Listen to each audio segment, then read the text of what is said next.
beaucoup de gens s'imaginent que le livre de Josué, donc Josué en lui-même, hein, c'est-à-dire Yeshua, serait Jésus. Alors, j'ai déjà commencé à montrer que non, et clairement, hein, il y a une grosse différence entre Yeshua, fils de Noun, et Jésus, fils de Marie. Hmm. Mais il n'y a pas que ça. Si en plus j'arrive à prouver que son esprit n'a rien à voir avec Jésus, hmm, et que, au contraire, il a plus à voir avec exactement les mêmes dires que je dis, les mêmes choses que je dis, en vous faisant passer par au moins 4 chemins différents, hein, des écritures qui amènent toutes à la même conclusion, et que lui vient en plus de ça appuyer tous ces faits-là, juste dans un texte. J'espère que ça vous aidera à ouvrir les yeux sur la situation, hein, de ce qui se passe réellement là, et pourquoi est-ce qu'on est en train de juger un homme comme étant le faux prophète, quoi. Voilà. Donc si on a la confirmation de Yeshua, Josué, bon ben, on n'aura plus à douter, quoi. Et de plus, ça devrait permettre aussi de comprendre le phénomène donc, qui est lié, hein, à la réincarnation. Voilà. Donc on va commencer par lire on va commencer par lire le texte synthétisé à travers le langage hébraïque. Et donc Josué condamne Akan, qui est Akan, qui se prononce aussi Akar. Je commence à lire le texte. Donc Josué envoya de Jéricho des hommes vers Haï, qui est près de Beth Aven, à l'orient de Bethel. Il leur dit: montez et explorez le pays. Et ces hommes montèrent et explorèrent Haï. Ils revinrent auprès de Josué et lui dirent: il est inutile de faire marcher tout le peuple, 2 ou 3 000 hommes suffiront pour battre Haï. Ne donne pas cette fatigue à tout le peuple, car ils sont en petit nombre. 3 000 hommes environ se mirent en marche, mais ils prirent la fuite devant les gens d'Aï. Les gens d'Aï leur tuèrent environ 36 hommes. Ils les poursuivirent depuis la porte jusqu'à Shebarim et les battirent à la descente. Le peuple fut consterné et perdit courage. Josué déchira ses vêtements et se prosterna jusqu'au soir, le visage contre terre devant l'arche de l'Éternel, lui et les anciens d'Israël, et ils se couvrirent la tête de poussière. Josué dit: ah, Seigneur Éternel, pourquoi tu fais passer le Jourdain à ce peuple pour nous livrer entre les mains des Amoréens et nous faire périr? Oh, si nous eussions su rester de l'autre côté du Jourdain. De grâce, Seigneur, que dirais-je après qu'Israël a tourné le dos devant ses ennemis? Les Cananéens et tous les habitants du pays l'apprendront. Ils nous envelopperont et ils feront disparaître notre nom de la terre. Et que feras-tu pour ton grand nom? L'Éternel dit à Josué: lève-toi. Pourquoi restes-tu ainsi couché sur ton visage? Israël a péché. Ils ont transgressé mon alliance que je leur ai prescrite. Ils ont pris des choses dévouées par interdit, et ils ont dérobé, et ont dissimulé, et ils les ont cachées parmi leurs bagages. Aussi, les enfants d'Israël ne peuvent-ils résister à leurs ennemis? Ils tourneront le dos devant leurs ennemis, car ils sont sous l'interdit. Je ne serai plus avec vous, si vous ne détruisez pas l'interdit du milieu de vous. Lève-toi, sanctifie le peuple, tu diras: sanctifiez-vous pour demain. Car ainsi parle l'Éternel, le Dieu d'Israël: il y a de l'interdit au milieu de toi, Israël. Tu ne pourras résister à tes ennemis jusqu'à ce que vous ayez ôté l'interdit du milieu de vous. Vous vous approcherez le matin selon vos tribus. Et la tribu que désignera l'Éternel s'approchera par famille. Et la famille que désignera l'Éternel s'approchera par maison. Et la maison que désignera l'Éternel s'approchera par homme. Celui qui sera désigné comme ayant pris de ce qui était dévoué par interdit sera brûlé au feu, lui et tout ce qui lui appartient, pour avoir transgressé l'alliance de l'Éternel et commis une infamie en Israël. Josué se leva de bon matin, et il fit approcher Israël selon ses tribus, et la tribu de Juda fut désignée. Il fit approcher les familles de Juda, et la famille de Zérak fut désignée. Il fit approcher la famille de Zérak par maison, et Zabdi fut désigné. Il fit approcher la maison de Zabdi par homme, et Akan, fils de Carmi, fils de Zabdi, fils de Zérak, de la tribu de Juda, fut désigné. Josué dit à Akan: mon fils, donne gloire à l'Éternel, le Dieu d'Israël, et rends-lui hommage. Dis-moi donc ce que tu as fait, ne me le cache point. Akan répondit à Josué et dit: il est vrai que j'ai péché contre l'Éternel, le Dieu d'Israël, et voici ce que j'ai fait. J'ai vu dans le butin un beau manteau de Shinéar, 200 cycles d'argent et un lingot d'or du poids de 50 cycles. Je les ai convoités, je les ai pris. Ils sont cachés dans la terre, au milieu de ma tente, et l'argent est dessous. Josué envoya des gens qui coururent à la tente, et voici, les objets étaient cachés dans la tente d'Akan, et l'argent était dessous. Ils les prirent du milieu de la tente, les apportèrent à Josué et tous les enfants d'Israël, et les déposèrent devant l'Éternel. Josué et tout Israël avec lui prirent Akan, fils de Zérak, l'argent, le manteau, le lingot d'or, les fils et les filles d'Akan, ses bœufs, ses ânes, ses brebis, sa tente et tout ce qui lui appartenait, et ils les firent monter dans la vallée d'Acor. Josué dit: pourquoi nous as-tu troublés? L'Éternel te troublera aujourd'hui. Et tout Israël le lapida. On les brûla au feu, on les lapida, et on éleva sur Akan un grand monceau de pierre qui subsiste encore aujourd'hui. Et l'Éternel revint de l'ardeur de sa colère. C'est à cause de cet événement qu'on a donné jusqu'à ce jour ce lieu de nom de vallée d'Acor. C'était le texte, maintenant on va observer le contexte. Observation du contexte. Donc observation du contexte à partir d'un blog. Vous avez l'adresse si vous voulez aller vérifier. Et étant donné que l'observation était plutôt exacte, et indicatrice. Surtout, ça va nous permettre d'avoir un bon résumé de ce qui se passe et comment l'interpréter d'un point de vue psychologique. Ça va nous guider. Donc c'est parti. D'un lieu d'épaisses ténèbres et de mort, de portes fermées, barricadées, on a constamment l'impression de heurter contre des murs épais. Dieu parle de faire une porte ouvrant sur l'espérance. Aussi incroyable que cela paraisse, c'est exactement ce que notre Dieu fait à des moments clés de notre vie. Dieu avait promis la terre de Canaan au peuple d'Israël. Les murailles étaient tombées par la puissance de sa main. Le peuple avait devant lui une porte désormais grande ouverte pour prendre possession de tout le reste du territoire. Car Jéricho, la ville, fermait par ses murailles l'accès aux autres villes de Canaan. C'est pourquoi les murailles étaient tombées. C'est pourquoi les murailles étant tombées, le peuple pouvait désormais entrer et prendre possession du pays conformément aux ordres de Dieu. Mais le crime d'Akan venait jeter une ombre menaçante sur cette brillante avancée, en risquant de bloquer l'accès à cette bénédiction de l'entrée en possession de la terre promise. Il fallait que quelque chose soit fait pour réparer cela. Le crime d'Akan devait être lavé pour que le peuple puisse entrer dans les promesses de Dieu faites à Abraham, Isaac, puis Jacob. C'est pourquoi Akan a dû être châtié sévèrement, lui et tous ceux qui lui appartenaient, en étant envoyés dans cette vallée de malheur. Le texte d'Osée, qui évoque la vallée d'Achor, se termine sur une prophétie de restauration du peuple. Non seulement dans sa situation première, mais encore avec en prime la bénédiction plénière d'un ciel ouvert. Il est donc d'autant plus surprenant de constater que c'est précisément en référence à cette bénédiction que Dieu parle de ce lieu évoquant une malédiction qui avait eu pour effet de bloquer l'accès à la terre promise. C'est comme si avant de le restaurer, Dieu ramenait le peuple au souvenir précis de ce qui avait causé sa chute au moment décisif de la prise de possession du pays de la promesse. Cela ne doit pas être pris à la légère car rien dans les Écritures n'est dû au hasard. Nous devons comprendre, au travers de ce passage, que Dieu ne s'arrête jamais sur un échec avec nous. L'échec est le lieu des plus grandes leçons dans le cadre de la pédagogie divine si nous savons le regarder avec le regard qui convient. Dieu va souvent nous ramener sur le lieu de nos péchés quand il veut nous conduire plus loin. Et cela est normal, car tant que les causes de l'échec ne sont pas traitées, nous restons sous le pouvoir et la domination de la malédiction et son lot de malheurs. Akan avait dû être jugé, lui, ainsi que tous ceux qui lui appartenaient, pour que le peuple ne reste pas bloqué dans sa conquête du pays promis. Ce jugement de malheur tombé sur lui peut paraître injuste à plus d'un titre et pourtant cela avait un sens spirituel très profond qui doit nous parler aujourd'hui. Si nous observons bien ce qui s'est passé lors de la conquête du pays promis, Dieu n'avait pas donné un ordre général de ne pas s'emparer de butin pris sur les ennemis vaincus. Cet ordre n'était souvent que ponctuel et en rapport avec la situation du moment. Chaque situation était différente. Or là, concernant Jéricho, l'ordre avait été précis et en rapport étroit avec le passé occulte de cette ville, bastion forteresse, qui était une porte d'entrée pour la conquête de tout le reste du pays de la promesse. Dans d'autres cas, Dieu leur avait donné l'autorisation de conserver une partie du butin pris sur les possessions de l'ennemi vaincu, mais pas à Jéricho où beaucoup d'objets avaient servi au culte démoniaque des anciens habitants du pays.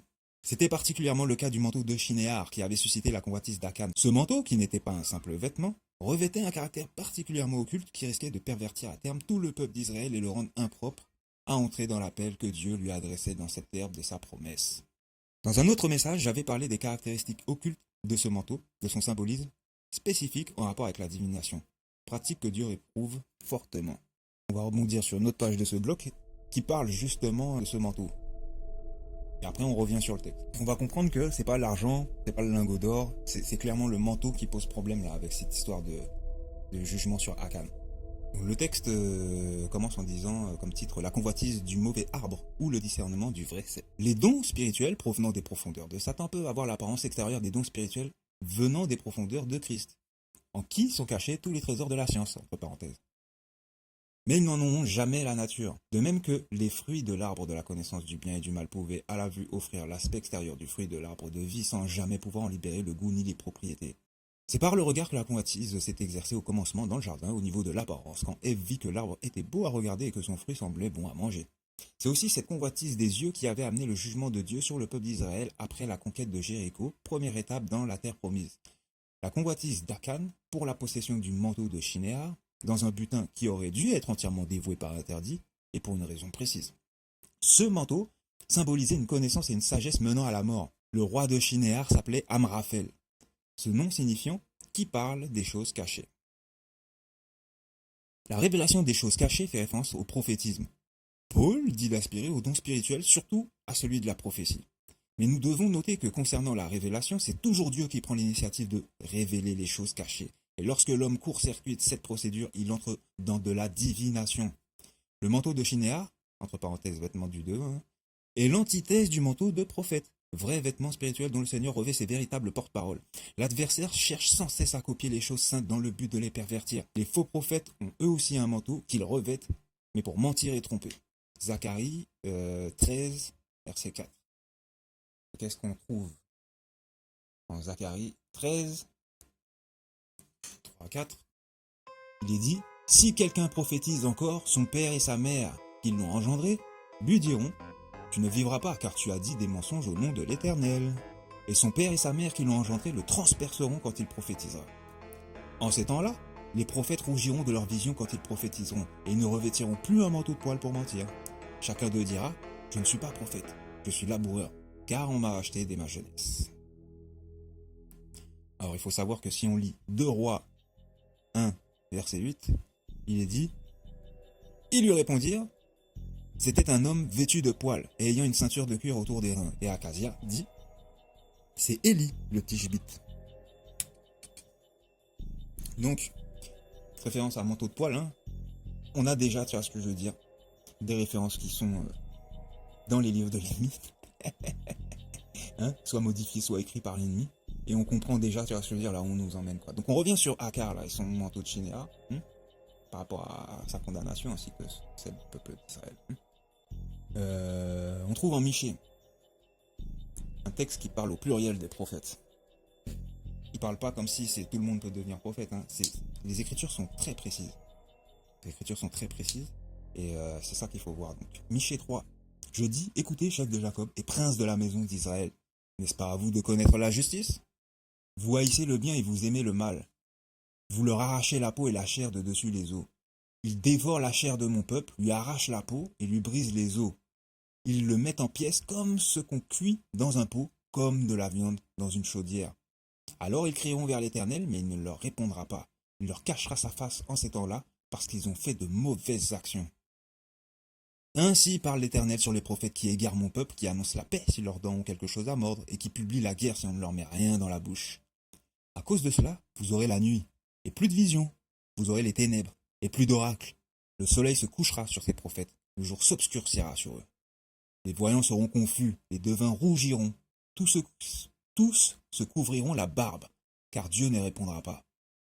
Mais moi, je suis rempli de force, de l'esprit de l'Éternel, je suis rempli de justice et de vigueur pour faire connaître à Jacob son crime et à Israël son péché. Écoutez donc ceci, chef de la maison de Jacob et prince de la maison d'Israël, vous qui avez en horreur la justice et qui pervertissez tout ce qui est droit. Vous qui bâtissez Sion avec le sang et Jérusalem avec l'iniquité. Ces chefs jugent pour des présents, ces sacrificateurs enseignent pour un salaire, et ces prophètes prédisent pour de l'argent. Et ils osent s'appuyer sur l'Éternel, ils disent, l'Éternel n'est-il pas au milieu de nous? Le malheur ne nous atteindra pas. C'est pourquoi, à cause de vous, Sion sera labouré comme un champ, Jérusalem deviendra un monceau de pierre, et la montagne du temple une sommité couverte de bois. C'était juste pour la référence, hein. À cause de cela, vous aurez la nuit, et plus de visions, vous aurez les ténèbres, et plus d'oracles. Le soleil se couchera sur ces prophètes. Le jour s'obscurcira sur eux. Voilà. Le verset 7 là. Les voyants seront confus, les devins rougiront. On voit que ça fait référence juste avant. Hein. En ce jour-là, les prophètes rougiront de leur vision quand ils prophétiseront, et ils ne revêtiront plus un manteau de poil pour mentir. On voit que c'était dans le verset de Michée, où ça a été bien appuyé. Donc continuons le texte, hein, sur Akan, son fameux manteau. Le manteau de Shinéa, vêtement du devin, est l'antithèse du manteau de prophète. C'est ça qu'il faut qu'on retienne. Ainsi que sa signification, hein, qui révèle les choses cachées. Ainsi que Paul, qui dit d'aspirer au don spirituel, surtout à celui de la prophétie. Alors que, on voit bien que la plupart du temps, les prophètes égarent le peuple d'Israël. Oui, ceux qui sont faux dans les Écritures, hein, les faux livres. Voilà, c'est eux qui égarent le peuple d'Israël. Continue le texte. En donnant d'ordre de ne pas s'emparer du butin de Jéricho, Dieu cherchait à mettre son peuple en possession des portes ennemies. C'est pourquoi la désobéissance à cet ordre mettait le peuple en difficulté et donnait un avantage à l'ennemi. L'interdit de Dieu dans nos vies nous rend vulnérables au pouvoir de l'ennemi, car il trouve en nous quelque chose qui lui appartient. C'est une loi spirituelle. Nous tombons au pouvoir de celui dont nous portons les signes. C'est pourquoi les Écritures disent soumettez-vous à Dieu et résistez au diable, il fuira loin de vous. Il n'est pas dit que Dieu le fera fuir, mais il fuira loin de vous. Cela signifie que ce que nous portons en nous lorsque nous sommes soumis à Dieu fait fuir le diable. Prenant possession de ce manteau, Akan, portant sur lui les signes de l'ennemi, était tombé sous le coup d'un interdit divin. Et cela devait être jugé pour que le peuple soit réhabilité de sorte à pouvoir avancer au-delà de Jéricho sans rester bloqué en cet endroit. Donc on sent bien que tu vois, c'est important en fait, que ce jugement ait lieu. On a fini le blog, la lecture du blog. Maintenant on revient à notre texte et on va étudier les points importants et révélateurs du texte par rapport à ce jugement. Ce sont les noms qui sont exposés à partir de 18, du verset 18 dans Josué 7. Donc à 18, il est dit, il fit approcher la maison de Zabdi par homme, et Akan, fils de Carmi, fils de Zabdi, fils de Zérak, de la tribu de Juda, fut désigné. On va décortiquer chacun de ces noms pour être sûr de reconnaître la famille qui est jugée. C'est parti. Sans trop parler. Définition de Zérak. Zérak ou Zarak veut dire lumière jaillissante ou aurore. Ok. Définition de Zabdi. Zabdi signifie dotation ou Dieu a donné. Continue. Définition de Carmi. Carmi signifie vigneron. Ok. Définition de Akan. Akan signifie trouble ou il a causé du trouble. Très bien. Très bien. On va commencer avec Zérak. Donc Zérak signifie lumière jaillissante ou aurore. Alors, on examine aurore. Le mot aurore, on sait à quoi il fait référence, hein, l'aurore, le moment où, la matinée, au moment du lever du soleil, où le ciel peut prendre une teinte des fois rouge, rosée, quoi. Et en Égypte, on a une anecdote liée à la culture égyptienne ancienne. Hein. C'est qu'en Égypte ancienne, l'aurore ou le crépuscule, bordé de couleur rouge, était vu comme une symbolique du combat entre Ré et Apophis, le serpent géant. Ça, c'est en Égypte. Serpent géant, Apophis, tu vois ce que je veux dire, dragon ancien. Donc, aurore, par rapport aux écritures, il n'y a pas 36 000 références. Celui qui réfléchit vite, il sait que déjà, où est-ce que ça va? Ça va sur le verset qui parle du fils de Satan, quoi. Regarde, comment es-tu tombé du ciel, astre brillant, fils de l'aurore? Te voilà battu par terre, toi qui terrassais les nations. Tu disais dans ton cœur, je monterai au ciel, je hisserai mon trône au-dessus des étoiles de Dieu et je siégerai sur la montagne de la rencontre à l'extrême nord. On retrouve ça dans Ésaïe 14, versets 12 à 27. Voilà, je pense que c'était juste le verset 12. Hein. Voilà, donc on a des indications même dans ce texte. Comment es-tu tombé du ciel, astre brillant, fils de l'aurore? Ainsi que la parole, on dit ce qu'il disait, hein, qu'il voulait siéger sur la montagne de la rencontre à l'extrême nord. La montagne de la rencontre, j'ai déjà parlé de la tente de la rencontre, lorsque je parlais de Moïse et Aaron qui sont tombés sur leur face devant la montagne, devant la tente de la rencontre. Et on voit que c'est la même chose. Hein. Je pointe la même chose encore une fois. C'est-à-dire la grande pyramide dite de Gizeh. Hein. Bon. Le rapport direct en ce qui concerne Aurore, le fils de l'Aurore, donc de Satan, on le voit, hein, c'est par rapport au conduit dans la grande pyramide qui vise certains groupes de constellations et d'étoiles. Donc, astre brillant fait référence à la constellation, à une étoile dans la constellation du dragon. On nomme aussi Alpha Draconis. Alpha Draconis, également nommé Tuban, est une étoile binaire de la constellation du dragon. Voilà pourquoi est-ce que astre brillant est au singulier. Ah, parce que pour pouvoir résumer, comment dit-on, Satan, on l'a réduit à une étoile ici. Mais on voit très bien qu'on faisait une référence qui était liée directement à cette constellation du dragon. Dragon que je rappelle, hein, le dragon ancien, le serpent ancien, Apophis. On est sur la même longueur d'onde. Effectivement. Et à l'extrême nord, on sait que voilà, la petite ours, la grande ours, se voit très bien à l'extrême nord. Et puis voilà, quoi. Voilà. Donc on vient confirmer à travers ça là aussi le travail qui a été fait sur le sujet j'ai construit la grande pyramide en vidéo. Tout ce qui était parlé à propos de Moïse et Aaron et de cette fameuse temple de la rencontre. On continue. Ce qui semble déjà pour voir c'est assez clair. Astre brillant, lumière jaillissante. Lumière jaillissante, si on étudie sa signification, lumière jaillissante, on verra que dans certaines traductions de Acte 9.3, Paul utilise une stylisation de l'apparition de Jésus qui repose sur une lecture de Proverbe 4,18 qui dit « La voix des justes est comme une lumière jaillissante. Elle va dans la lumière jusqu'au cœur parfait. » Pour que Saul puisse devenir Paul et justifier son changement, tu vois, sa transformation d'homme vil en homme bon, il a utilisé ça. Et il disait dans ses versets, en Acte 9,3, « Sur le chemin de Damas, lorsqu'il approchait déjà de la ville, il fut tout à coup environné d'une vive clarté venant du ciel et qui l'éblouit comme un éclair. » Ou il disait, par exemple dans la Bible Martin, Acte 9,3, « Oh, il arriva qu'en marchant, il approcha de Damas, et tout à coup, une lumière resplendit du ciel comme un éclair tout autour de lui. » Souvent, il le dit ça. Autour de lui semble être une référence dans les traductions, tu vois, comme fixe. Et ensuite, ce qui concerne la manifestation de la lumière, ils ont du mal. Environnés d'une vive clarté venant du ciel, voilà, ils ont du mal à traduire la chose correctement comme étant lumière jaillissante. Mais, pour nous, en comparaison, dire lumière jaillissante, dans les Écritures, fait énormément penser fontaine jaillissante. Le fameux lieu là, Gilboa, qui signifie fontaine jaillissante, lieu de la mort de Saul et Jonathan. On garde ça en tête. Et on continue. En tout cas, on aura vu que c'est bel et bien lié déjà à une connotation négative du faux prophète, quoi, fils de Satan. Donc Zabdi, dotation, il a donné. Okay. Qu'est-ce qu'on lit en ce qui concerne la traduction de Zabdi? Il a donné. Qui a donné quoi? Quel nom fait penser à? Il n'y en a que deux. Jonathan et Matthieu. Qui signifient tous deux la même chose. Jonathan, Dieu a donné, tout autant que Matthieu, qui est don de Dieu. C'est la même chose. Très bien.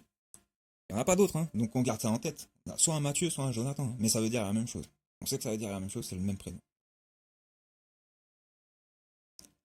Ensuite, si on devait choisir, pour vraiment être précis, à ce moment-là, on se pose cette question, c'est qui a été généreux entre les deux, là, Matthieu ou Jonathan?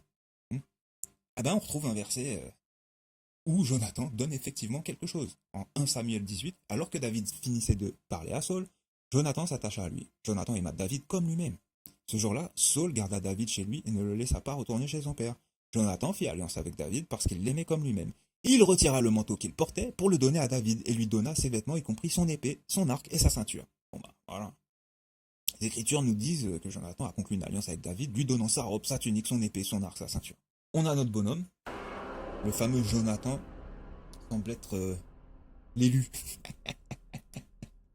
Semble être l'élu là dans tout ça. Donc on continue. Armi, ça veut dire vigneron. Dans les Écritures, il est dit que on va faire passer Dieu comme ayant eu un champ de vigne, n'est-ce pas? Il dit à un moment donné, sur le raisin vert, il agace les dents. Mais on te parle aussi de brûler ce champ-là.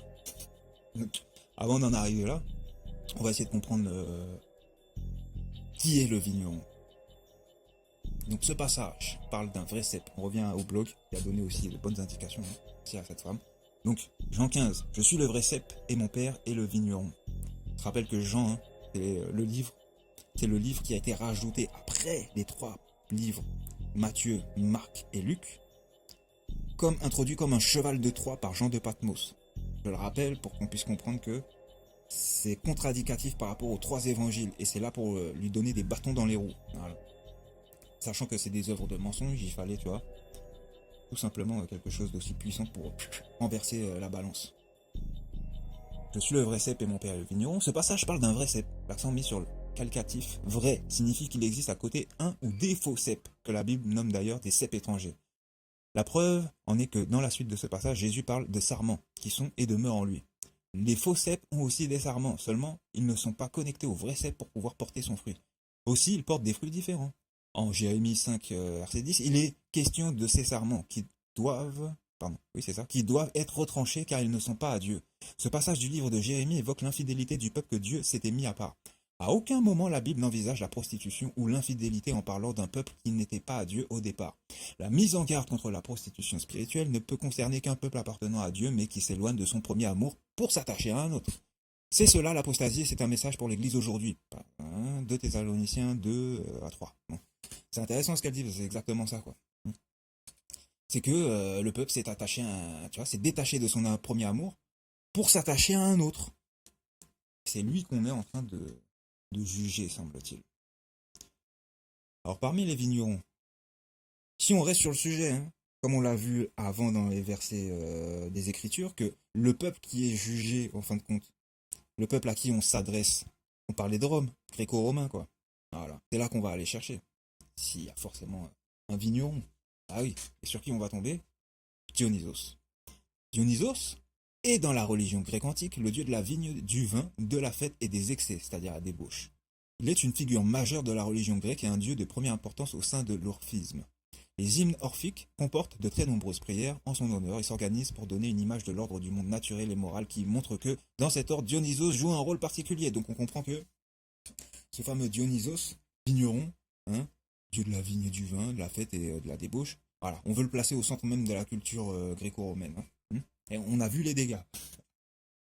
On a vu les dégâts quand ils ont fait ça. Et hormis ce qu'on a vu des dégâts, on voit surtout le statuaire, tu vois, la tête, la face de cet homme, à qui il ressemble.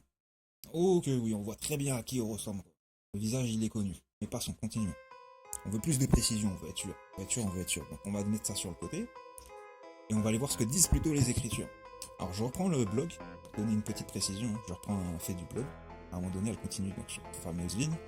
La vigne de Baal-Hamon, vigne de la terre, abreuve toutes les nations de la terre du vin de son impudicité. Elle cite Apocalypse 18, verset 3. Et c'est aussi ce que dit l'ange en Apocalypse 14, verset 8. Elle est tombée, Babylone, la grande ville, parce qu'elle a abreuvé toutes les nations du vin de la fureur de son impudicité.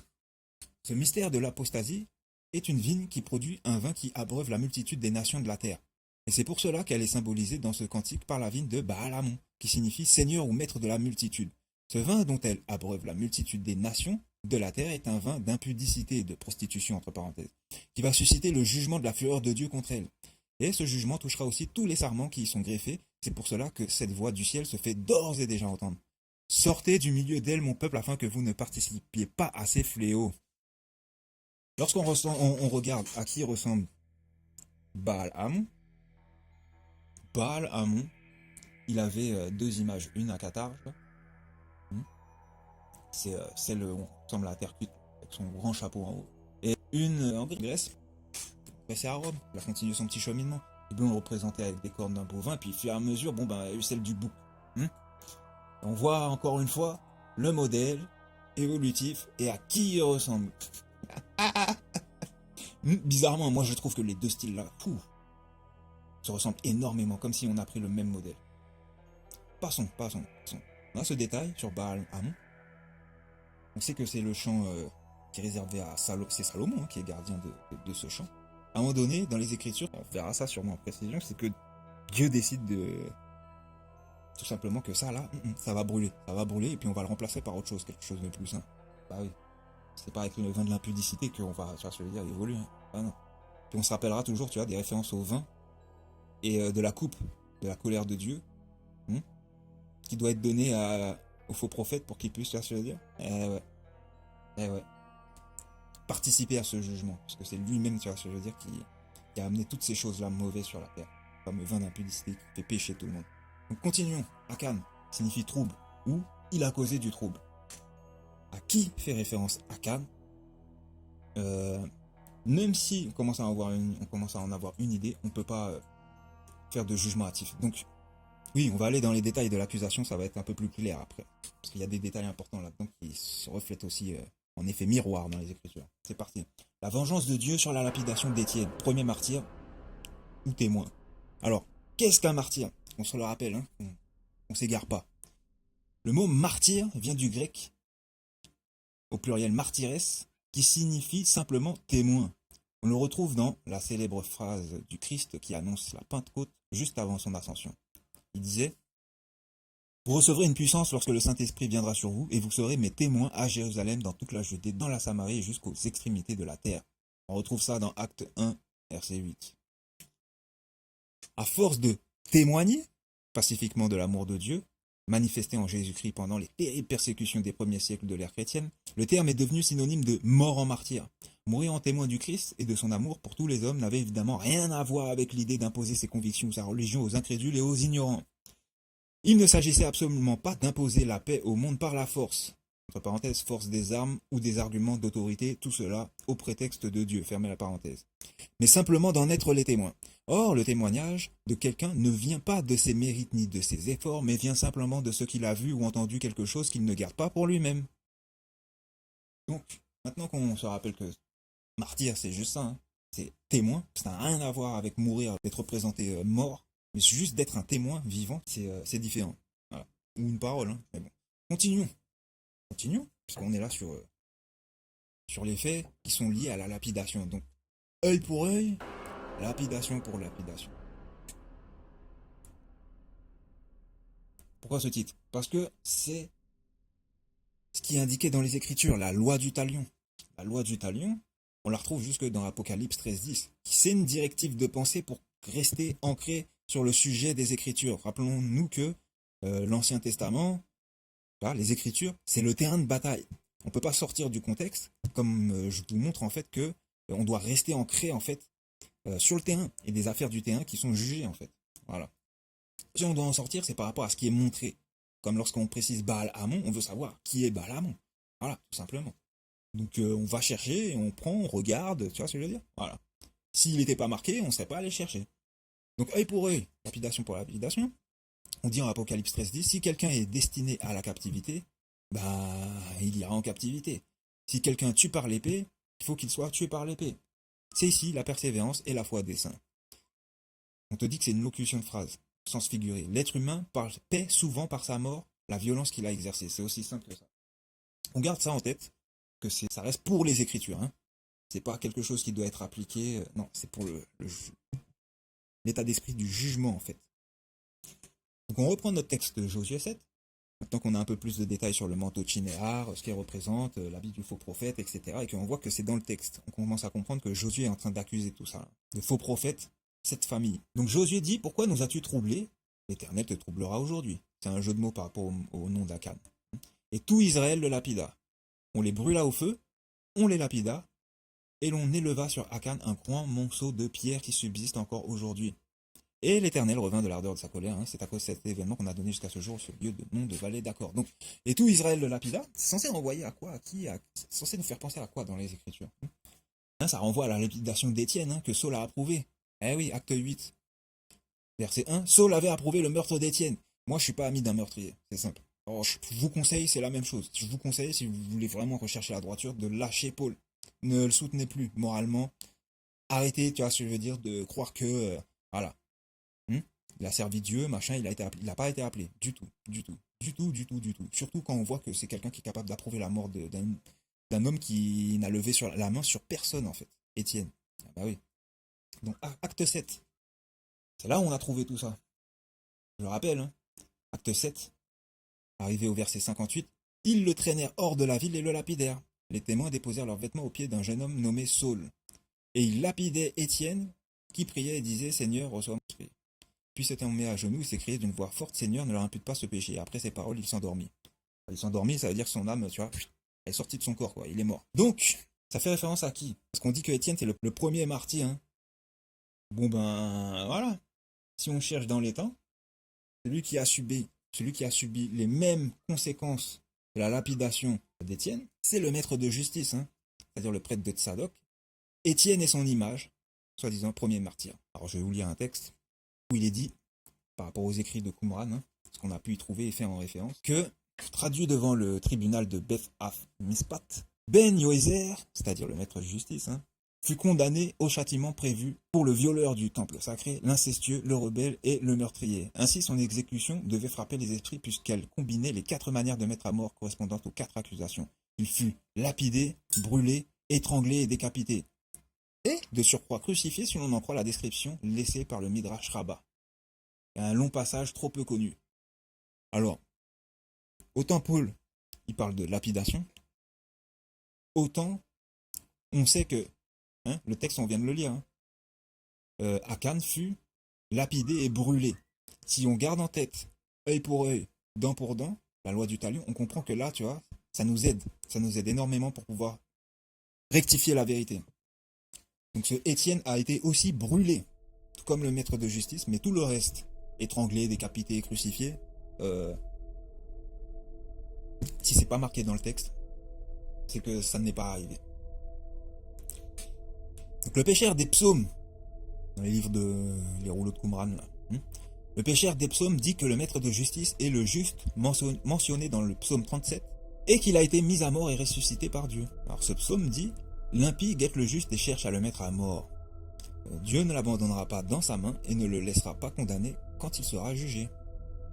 L'explication de ceci te dit toujours dans le même livre, c'est pas eux qui rajoutent, c'est dans le livre tu trouves ça, on te donne l'explication. L'explication de ceci concerne le prêtre impie, qui a guetté le juste et l'a mis à mort. Mais Dieu a délivré son âme de la mort et il l'a réveillée par l'esprit qu'il a envoyé vers lui. Et Dieu ne l'a point laissé périr quand il a été jugé. Quant à lui, le prêtre impie, Dieu lui paiera sa rétribution en le livrant aux mains des scélérats des nations pour exercer sur lui la vengeance. Donc c'était déjà dit, tu vois, et prophétisé. Il y aurait quelqu'un qui ressusciterait d'entre les morts pour pouvoir juger l'homme qui lui a fait ce tort, physiquement, mais surtout moralement dans le temps, puisque ça fait 2000 ans où tout, tu vois ce que je veux dire, que ça traîne, quoi. Voilà. Donc on en revient à notre Akan. Maintenant qu'on commence à voir, tu vois, un petit peu plus, tu vois, les choses se dessiner avec précision par rapport aux mots qui sont très précis, quand on reste sur le terrain de bataille, comme je disais. Donc qui est Akan? Akar. On veut savoir qui se cache derrière ce personnage. Regarde, définition de Akan. Akan signifie trouble ou il a causé du trouble. Et qui a causé du trouble dans les Écritures quand on retrouve ce passage, tu vois, cette allusion? C'est en 1 Roi 18, verset 17. Et Akab se rendit au devant d'Élie. Akab se rendit au devant d'Élie. À peine Akab aperçut-il Élie, qu'il lui dit: est-ce toi qui jettes le trouble en Israël? Voilà. Logiquement, tu t'arrêtes là. Sachant que c'est un menteur, il va démentir. Élie, eh oui. Élie répondit: je ne trouble point Israël. C'est toi, au contraire, et la maison de ton père, puisque vous avez abandonné les commandements de l'Éternel et que tu es allé auprès des Baals.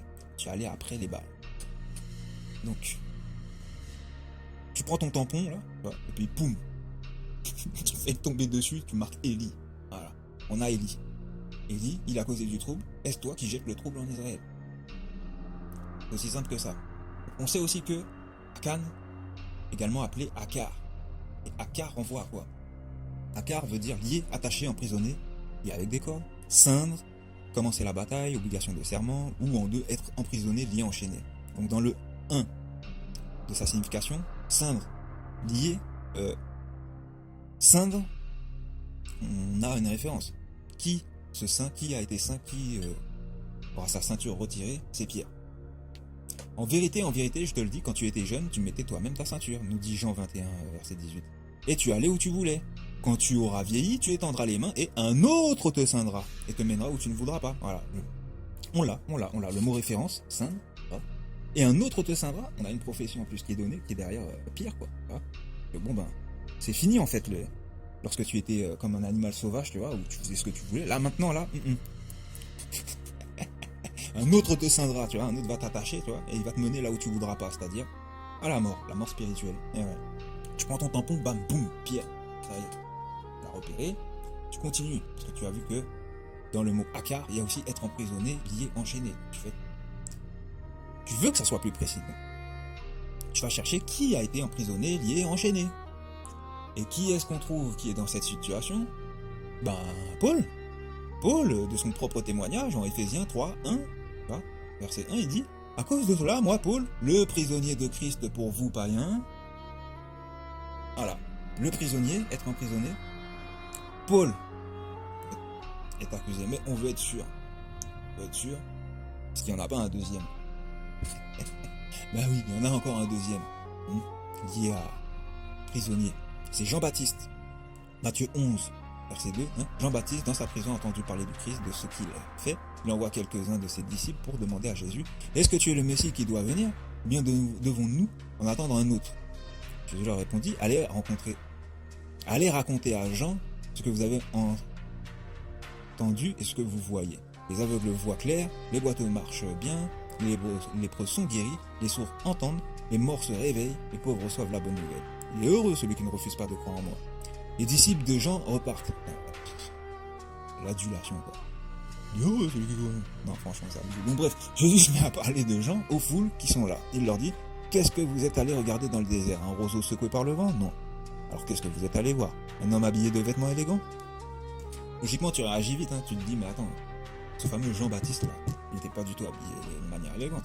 Ah non, Jean était vêtu de poils de chameau avec une ceinture de cuir autour des reins, et il se nourrissait de sauterelles et de miel sauvage, on te dit dans les Écritures. Donc, la description des vêtements rudimentaires de Jean-Baptiste montre qu'il vit comme un prophète, mais plutôt comme un faux prophète, selon les Écritures en Zacharie. Et la ceinture de pierre semble être là présente aussi dans son vêtement, hein, tu vois, ceinture de cuir.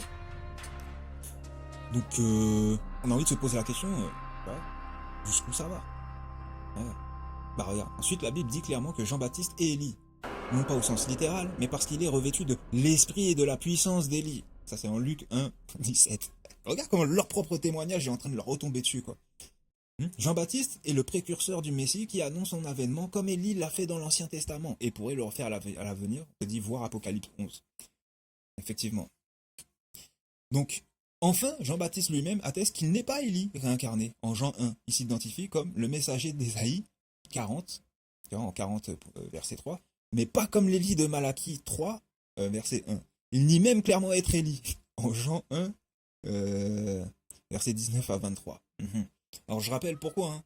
Dès qu'on cite le livre Jean, ici Jean de Patmos lui fait le même coup que l'impie a fait, tu vois ce que je veux dire, à Jean de Patmos. Il trouble son identité car il existe deux Élie. Eliyahu et Eliphaz. Voilà. Donc Eliyahu le condamné, d'avance dans les Écritures, d'avance. Hein. On pourrait voir les références dans le livre de Qumran, mais on le verra plus tard sur une autre fiche. Et Eliphaz, le repenti. Donc on a Paul, on a Jean-Baptiste, on nous dit Jean-Baptiste, Élie, tu vois, c'est comme si c'est la même personne, quoi. Et bizarrement, Akar, on voit à ça. Ah, là ça devient dur de s'échapper, tu vois, ce que je veux dire, du filet en fait. C'est ça qu'on voit. C'est que là, ça devient de plus en plus précis. De plus, si on rajoute qu'en Jean 8, verset 44, fameux cheval de Troie, il est dit, vous avez pour père le diable et vous voulez accomplir les désirs de votre père. Il a été meurtrier dès le commencement, c'est un témoignage, hein. Il a été meurtrier dès le commencement et il ne se tient pas dans la vérité parce qu'il n'y a pas de vérité en lui. Lorsqu'il profère le mensonge, il parle de son propre fond car il est menteur et le père du mensonge. Aïe aïe aïe aïe. Ouais, je sais, il s'est glissé comme ça, là. On l'a toujours lu ce petit passage, mais on ne le comprenait pas vraiment, quoi. Là, on commence mieux à comprendre. Par exemple, en Luc 2, 34, il est dit un truc sur Jésus, là. Siméon les bénit et dit à Marie, sa mère, juste après sa naissance. Voici, cet enfant est destiné à amener la chute et le relèvement de plusieurs en Israël, et à devenir un signe qui provoquera la contradiction. Et à toi-même une épée te transpercera l'âme afin que les pensées de beaucoup de cœurs soient dévoilées. Mais bref, on retient surtout ça. Et à devenir un signe qui provoquera la contradiction. Ça, c'est l'image qu'on donne de Jésus dès le début, juste après sa naissance. Il n'a même pas encore foutu le bordel qu'on dit déjà. Lui, ça va être chaud, quoi. Ça va être chaud. Regarde. Voilà ce qu'on est censé comprendre. Yeshua, Josué accuse Élie, Jean-Baptiste, Pierre, Jésus. C'est clair. Le livre de Jean, quant à lui, indique que le père du mensonge est le Nouveau Testament, clairement. Parce que Matthieu, Marc, Luc, on a vu que Matthieu, Jonathan, c'est la même chose. Marc, en traduction grecque, c'est Marcéane, hein, tu vois, en grec. Luc, c'est Lucifer. Dans la traduction grecque en français, ça donne quoi? C'est Jonathan, marchand de Lucifer. Faut pas chercher à comprendre, hein. C'est son trip, c'est comme ça. Donc la conclusion, en reprenant le texte avec Josué là. Josué se leva de bon matin, il fit approcher Israël selon ses tribus et la tribu de Juda fut désignée. De bon matin. Ça c'est indicatif, je vais dans les indications. De bon matin, le matin représente le temps où la prophétie se réalise. Le temps du 3e jour après résurrection du Christ. Ok? Quant à Juda, tribu du maître de justice, soleil de justice, mais aussi on sait du sauveur à venir. N'est-ce pas? Donc c'est pour ça que l'autre là, il a copié le nom de Yeshua. Dans le Nouveau Testament, oui. Là, Yeshua, Yazus, Jésus. Il en est venu jusqu'à Jésus, tu vois, voilà, on vole le nom et puis on s'habille avec. Rappelle-toi, hein, c'est comme ça que font toujours les faux prophètes, quoi. Non seulement ils ont volé sa tunique, mais en plus, tu vois, il y avait aussi cette fameuse tunique du faux prophète, du manteau de Shinéar, qui sont là, tu vois, comme des indications bien précises pour comprendre ce qui se passe. Donc Judas, tribu du maître de justice, soleil de justice, mais aussi tribu choisie par l'impie pour justifier sa manifestation dans le Nouveau Testament. Continue le texte. Il fit approcher les familles de Juda et la famille de Zérak fut désignée. Donc on a vu, hein, le seul ayant vu une lumière jaillissante, c'est Saul, Paul, son image en Jésus du Nouveau Testament. Donc Saul est descendant d'Apophis, le serpent ancien, le dragon ancien. Jonathan tient pour titre prince, comme étant le fils de Saul, et prince de ce monde. Satan en étant le roi, entre parenthèses, et fils de l'aurore. Tout ça pour Jonathan, c'est beau, hein. Pour le Apophis, là, le dragon. Voilà. On a vu les liens, hein. Comment es-tu tombé, astre brillant? Voilà. On continue le texte. Il fit approcher la famille de Zérak par maison et Zabdi fut désigné. Jonathan, pour Zabdi. Figure biblique. Donc Zabdi, Jonathan ou Matthieu, signifiant tous les deux Dieu a donné, et renvoie à la même image, même personne accusée. Jonathan est un nom choisi par Esdras dans son livre 2 Samuel pour justifier qu'un fils caché après la mort de Saul et de tous ses fils, qu'un descendant de Jonathan était encore vivant afin de continuer à justifier la lignée de Saul. Donc Paul réappuie les faits en faisant simulacre de repenti à travers sa transformation Saul en Paul et prépare sa venue non plus au sein de la tribu de Benjamin dont il était relié, mais se projette à la place dans la tribu de Juda à travers le personnage de Jésus. Jonathan devient un nom prophétique et indicatif du prénom de l'accusé. Voilà ce qu'on en retient. Continue le texte. Il fit approcher la maison de Zabdi par homme et Akan, fils de Carmi, fut désigné. Donc fils de Carmi, on a vu que c'était Dionysos le vigneron. Dionysos dépeint comme entité représentant le vin, le divertissement et la débauche, fils de Zeus et de Sémélé, dieu du vin et de l'ivresse, est l'archétype exact du prophète de malheur, symbole de celui qui prophétise sous ivresse dans les Écritures. Le mensonge lui est attribué, la coupe de la colère de Dieu lui revient, cet attribut le suit jusque dans l'image dépeinte de Jésus devant boire la coupe du Seigneur. Donc je rappelle, Matthieu 20, verset 22, et Jésus répondit et dit, « Vous ne savez ce que vous demandez, pouvez-vous boire la coupe que je dois boire et être baptisé du baptême dont je dois être baptisé ?» Ils lui répondirent, « Nous le pouvons. » Je rappelle que ce baptême-là a été intitulé le baptême du feu. Parce que jusque-là, tout le monde est baptisé d'eau, mais personne n'a été baptisé de feu et du Saint-Esprit, n'est-ce pas? Voilà le feu, la purification. Continue le texte. Akan fut désigné. On a vu que c'était Élie, Jean-Baptiste, et que en l'esprit ou en la matière, c'est la même en fait. Alias Pierre.